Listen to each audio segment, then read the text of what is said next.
It's been a hot minute. It's been a hot minute since we talked about Hide or Die, simply because they haven't been releasing much. We knew they were working though. We were actually going to make a video like what happened to Hide or Die, but in a way different fashion than our last year, the Nightmare one, because basically we were actually going to tell you what happened, what's going on, and where they're at. But they released a massive update last night, and there's so much here that we have to dumb it down.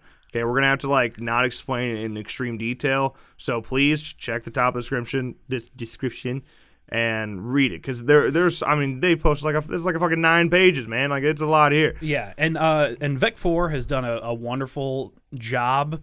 While they can't put out any content or give updates, they're at least giving bi-weekly updates. I think the last one took a month, but they even said that they're like, we're not going to have one in 2 weeks, we're going to have one in a month of what's been going on. They just got a new office. They showed us pictures of that. They gave us a mini update on basically what they're showing in here in detail. Yeah. They do. That's how you do it. So that's how you keep people updated on a game that you backed. Yeah, even if you don't have a locked-in release date or locked-in like finalized content, right? So keep us updated, because we invested in you. God damn it. Yeah. What did this hurt? Yeah, exactly. Except build some hype. Let's start first. We'll just go down the line here and like dumbly sum things up. But the release date, so they were shooting the release in June, and it looks like they were actually ready to do just that. But the Steam Summer Sale is in June, and they don't want to be buried by that Steam Summer Sale. And this was what Valve recommended directly to them, which, thank you. That was nice of them. Yeah. You don't want to be... Yeah, I agree. You don't want to be buried by that Steam Summer Sale, especially as a horror game, because horror games are always on sale during the Steam Summer Sale. Yeah. So, yeah, I agree. So they're looking like right at the end of July or like really, really early August. Yeah. So you're looking at a 2-week period there, probably end of July, early August, and you'll be good to go. Which again, it's a little disappointing that we aren't going to get it in June, but they gave us a reason. Yeah. And again, that's a lot better than it's ready when it's ready. We'll figure it. We'll let you know, stuff like that. They're very upfront about what's been going on, and I believe them. There are sometimes you can't believe what people say. Definitely believe them here. Yeah. And now as for the beta though, because that's still gonna be coming. Basically they're doing like marketing beta with streaming, and like they're gonna do something on those lines so that before the game's fully available to play, which is great for marketing reasons and for actually testing and make sure your game can handle people. Yeah. So they'll do a full overhaul of that. They've been working on their communications bot, which truly that confuses me. In their Discord, it looks like. Yeah. Yeah. So if you're looking to get into that, make sure you're in their Discord. If you're still trying to sneak into that beta, just if you didn't back, especially, it's still pretty much the only way you can. Yeah, and they were talking about with this beta that was supposed to be near the end of May, which now is being pushed a little bit, I believe. Oh no, Friday is their first test. They were going to reopen the backing period so you could pre-order the game, but as of right now, they are not going to reopen the pre-orders. Yeah, so right now the only people that can beta test are backers originally or those that pre-ordered, and pre-orders are closed right now. Right. But Friday, May 31st at 8 p.m. until 12:30 a.m. Central, they'll have their first, it's a survivor versus AI interaction test. Yes. Because they've gone into this different direction with using AI in the darkness, which we will talk about some more as we move ahead here. But future tests, specifically for their backers in Europe, Asia, and other time zones, will be announced later this week and again in their Discord. So make sure you're in their Discord if you want to keep up with things and have a chance to be involved. Tell you what, this is a hell of a week for horror gaming. I mean, Layers of Fear. Yeah, too much to keep up with. Dead by Daylight is having their 3-year anniversary stream, and now Hide or Die is finally getting another test out. Last year, where the fuck are you, man? Get in that mix somewhere, huh? But yeah, so beta phase, it's still going to be going forward, so you'll still be able to get your hands on the game especially if you backed and pre-ordered already. You'll be able to still see it and play it at some point before the actual release itself at the end of July or early August, which is nice. Mm-hmm.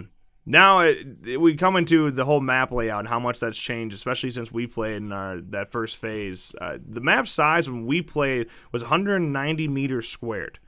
It is now 1.2 kilometers squared. That is huge. Yeah, that is massive. Yeah, that's big. I believe in their last backer update, not on this one, they showed what the previous space was, and it was minuscule compared to the now large map. Hey, you're talking, I mean, that math alone, that's 5 times bigger. That's 6 times bigger. Just kidding. That's 6 times bigger. So, yeah, and there's definitely a lot more to explore there, and it's going to be a bit of a different experience for sure. Yeah. I don't even think I can even relate our previous experience with what you are going to experience in the actual game itself. Right. So it'd be like playing a completely different game. Truly. Hopefully for the better. Yeah, I would. What we're seeing, it looks like it's for the better. Yeah. They did reveal how you can see your map in terms of how you use your cell phone, which they revealed the entire map. And it's cool as hell. I mean, it's huge stuff. And they came with a whole bunch of stills or screenshots from in-game, and it's wild. You have this diner area. Yeah, with the neon signs. Ooh, that's our aesthetic. Insane. You have the crash down plane, and I mean, it's weird. I don't remember this game looking like this. All right, didn't look this nice. No, when we played it, it was a beta, man. Yeah, it was a beta, and now, like we said, we're pretty sure they were ready for release. Looking at these screenshots, right? And you have this weird fucking like torture room area, which is just. It's so weird that there's so many diverse locations. Like, these are completely different from each other. You have your typical camp out area, and then you got the graveyard, which, by the way, I'm so excited for that graveyard. We have a tombstone. I just have no freaking clue what we put on it. I believe we have 2 tombstones, and we got a shirt. Yeah, we do have a sweatshirt with our logo on the back. So go unlock that in the game when it comes out. Yeah. But like I don't remember at all what we put on our tombstones. I think one of them was a Halloween quote. They might have both been Halloween quotes. Just quotes from Halloween 78. I think that's what we ended up doing. Don't remember. I seriously don't remember. But I love this look. You also see the scientist making his way into this picture of the graveyard. Yes. It looks great. I like it. It's a beautiful thing. They did say here that one of the issues with the asymmetrical horror genre and with our previous beta tests was queuing for a match to start. That was a bitch in the beta. It was really difficult to start a match. Yeah, but they solved this issue by making Bale County a drop-in/drop-out persistent world, made possible by our backers funding the development of our dedicated servers. That's big. All right, they exceeded their funding tremendously. I think over like $50,000 over. Pretty much they made like 170% of their goal. I think something like that. Yeah, they crushed it. Yeah. So I mean, so they got dedicated servers, which will give that ability to leave in and out of games and not have the game end in the middle. You may remember early on in Friday the 13th, if the host were to leave after they died by getting killed by Jason or whatever, it'd end the game for everybody. That won't be an issue here at all. And that's gonna be nice. Yeah. Also, when me saying Bale County confused you, the map, the location you are in is Bale County, West Virginia, and apparently, I'm hoping there's a lot of Easter eggs loaded within old Bale County over here. I hope so. So yeah, you start in a bunker still, which is you leave through these hatches that are in these bunkers with the mission to collect and extract darkness spores before they can be used for malicious purposes. So the whole point is to collect these darkness spores and keep them away from the hunter. And then becoming the hunter is where things kind of changed pretty drastically, I would say, because it's all about collecting darkness. Right. Before it was just like a token in the woods somewhere. Yeah, it started. Yeah, basically. And it was first come first serve, and you get it, and now you're the hunter, and until you die, then you're the hunter. Yeah.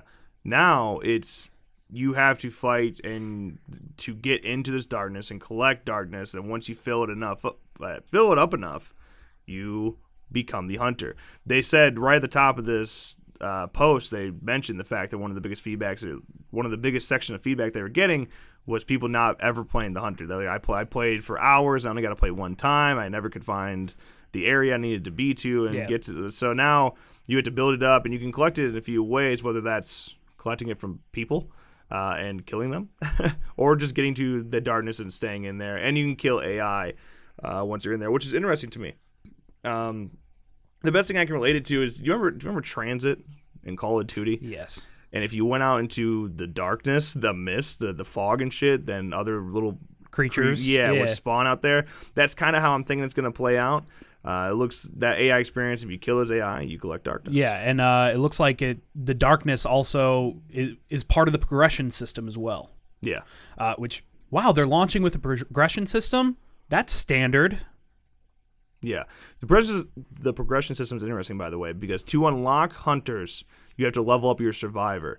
And there's going to be 7 different hunters, that at least at what they're saying so far, 3 of which, at the very least, will be available at launch, that being the scientist, the fisherman, and Stitches.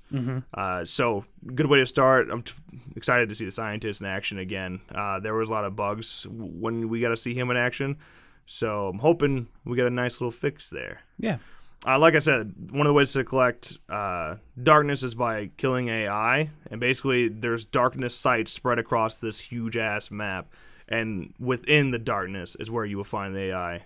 Kill them off, and then boom, there you go. Yeah. But it's a game of looting, okay? Which is, I think, they called it a horror battle royale. They won't fucking admit to that, but they did. There was a point where they called it a horror battle royale, and I'm starting to see that tremendously, especially because the new way of collecting darkness. Yeah. So it is kind of a battle royale, and now you have to go and loot. You have to get weapons, and right. You have to prepare yourself to fight the darkness. Right, and calling it a battle royale, that's not a bad thing. I think there was a negative stigma for a while because everyone was just sick of Fortnite. Right. And then all these BR games coming out, I think then they were just like, oh no, not a battle royale. But yeah, I mean, it's the same style with looting, and that's okay. Right. This gave me the bunch of videos, which I'm not sure if we're going to be able to show. Like I said, you got to go read this yourself because there's just so much here. But then there's this new ability that the hunter has called what they're currently calling Dark Sight. And it allows killers to take full control of any interaction. They can decide whether or not to surprise geared up survivors, yet have the ability to flee if the situation becomes too harsh. This puts survivors into a defend-only position, giving the killer full grip of any interaction. If things ever get too difficult for the hunter, they may want to partner up with another to take on large, well-equipped groups. Like I said, it's all about how much darkness you have collected. You can have a team of hunters, basically. Yeah, up here it says they poof out of existence and leave a sneaky trail behind them. So it's like Predator mode in last year. Yeah, you like straight up disappear, but you can't during this you can't fight just like Predator mode. You can't fight back. Right.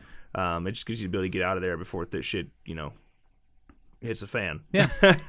Because you can die. I mean, that's one of the ways How to Die works. Like you can die, and it actually, you don't just respawn right away like that. You die. So there are 3 ways you can return to survivor after you become a hunter. Either time or damage taken forces your darkness down to 0, because that's why you have to keep killing people to collect more and more darkness. You get yourself killed, then you be back to your survivor, or you manually return to survivor with a key press. So I think that's interesting. Yeah, you're not digging it? Yeah, you just can switch back. Interesting. Yeah. Interesting. I wonder how many people are going to take advantage of that. Like, just like, you know what? Fuck this.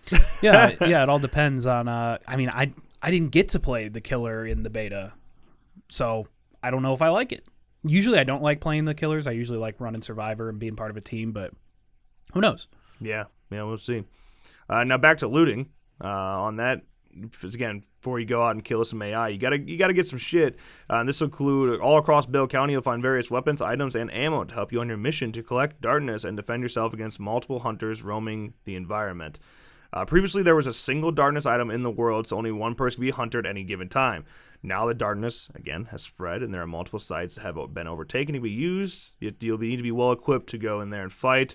Loot will either have a common, uncommon, rare, very rare, or legendary status. As you can imagine, the more rare the loot, the more powerful and useful it is. So, again, it's Battle Royale in a horror setting. Yeah. It's pretty much that formula. Which I'm not against it at all. Until I play it, I really can't judge that whatsoever. Yeah. But I like Battle Royale games. I play Blackout every day. And so you can give me something like that in an actual horror genre where I feel the suspense and terror of a horror game. That's where it might be tricky. Right, and looking at these maps, like they're dark, they're foggy, they're eerie. Right. Yeah.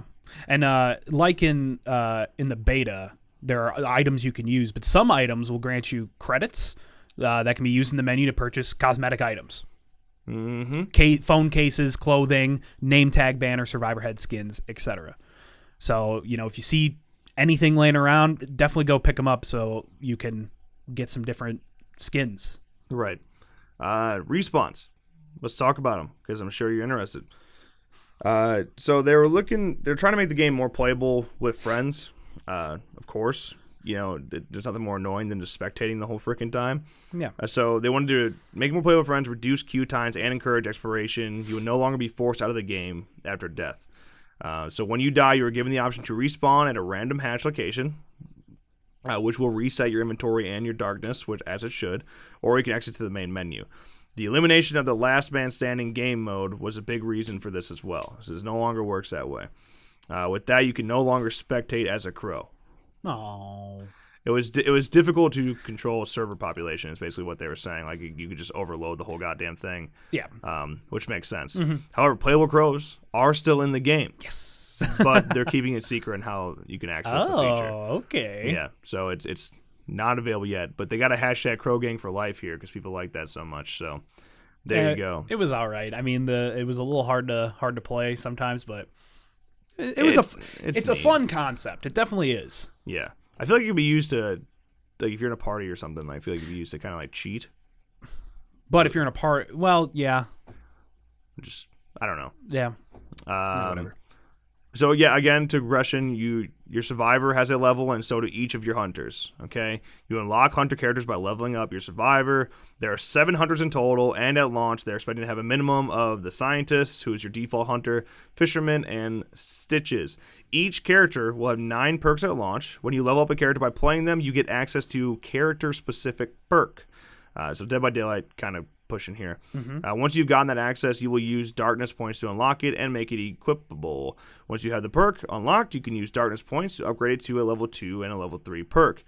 In the image below, or the image I'm showing on screen, you'll see exactly how that works.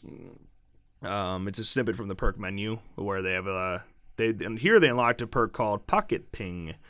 Unlocked, equipped, and upgraded, consumed to a level 2 perk. Finally, we'll see that reached a high enough level to unlock the advanced chip perk, but I haven't used darkness points to unlock it yet for my scientist hunter. So again, it's very similar to how Dead by Daylight works, but in a kind of a different format. It works. I don't blame them for doing something along those lines. And like you already talked about, you can get progression points in that manner from collecting things in the game. Then they gave some important notes to backers, which is basically this. If you are a backer, make sure you listen to this. This is really important. If you have some sort of, like, you use your likeness in the game, or you have a t-shirt design or anything like that, they're going to be sending out release forms that you need to legally sign to have your shit in the game. So don't miss that, because if you don't reply, it's gone. It will be removed from the game. So that money you spent for nothing. Right. So definitely make sure you check your emails, check your Kickstarter messages to make sure you don't miss out on that, because you paid money for it and you should want it in the game. Exactly. But that is the whole post as a whole. Again, as a brief. Yeah, again, that's brief. Like you should go read it. I'm sorry that was a little messy because it simply was just so much. And I was gonna try making like a video of how we do regular game updates where it's just me talking and explaining. I could not do that with that much information. It was so much. It's a lot of videos, a lot of screenshots that we didn't show. So yeah, definitely check out the link in the description. Check that out. Yep, absolutely. But that is going to wrap up today's video. If you enjoy, make sure you drop a like and subscribe to our channel for more videos like this one. And of course, as always, thank you guys so much for watching, and we'll see you next time.